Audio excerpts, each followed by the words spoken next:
right, so just the same thing. Yep. With SUNY schools, what do you think of Cuomo's plan? Yeah. I think, again, as a director of financial aid, anytime we can get more money to help students pay for college, we support it.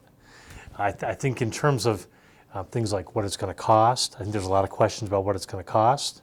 I think a lot of implications on will we have too many students? How's that going to change the students we take?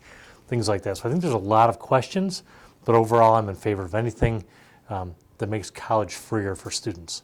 Now, what are some of those implications that it will have for students financially, for the students whose parents' households are over $125,000 a year? Will prices go up for them, or what are your... Good question. As far as we know, it won't affect tuition increase at all. The tuition increases for SUNY schools, those are set separately by the legislature. So that could happen, but the legislator keeps controls on that so that any individual SUNY school or the system can't just raise tuition. So I don't think that'll be a consequence of this, but we could still have tuition increases.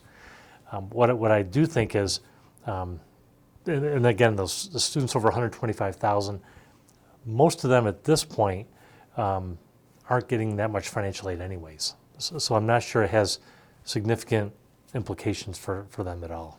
Now, do you think this plan will affect the admissions process with more students trying to flood into these SUNY schools in New York? I do. I think that's going to be an interesting thing that I think people have thought about in terms of, wow, SUNY's going to have plenty of applicants now, so that's not going to be an issue. One concern I have for SUNY is that we've always been about access. So as we get more students, we're going to get more qualified students, more students that may have gone to private colleges and other places in the past. So I just want to make sure we keep enough seats in our place for those students who may need access. And so that it could be an unintended consequence that becomes an issue. I think we will have a lot more applicants. Free tuition sounds really good.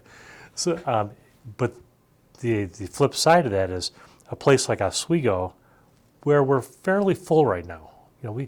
We always want more students, but we're fairly full. We can't just increase and say, okay, we'll take another 1,000 students. So we have housing limitations and classroom limitations, all those kind of things. So it'll be interesting to see how that plays out, if it becomes a reality. And with you as the financial... Before you go on, the autofocus is on, so I think that's why it keeps on focusing. I'm probably moving too much. No, it's not you, it's the background. Actually, it looks keeps better on moving. camera talking with your hands anyways. Okay. It looks like Yeah, you've done this before. Yeah, it's not you, it's I just talk a lot.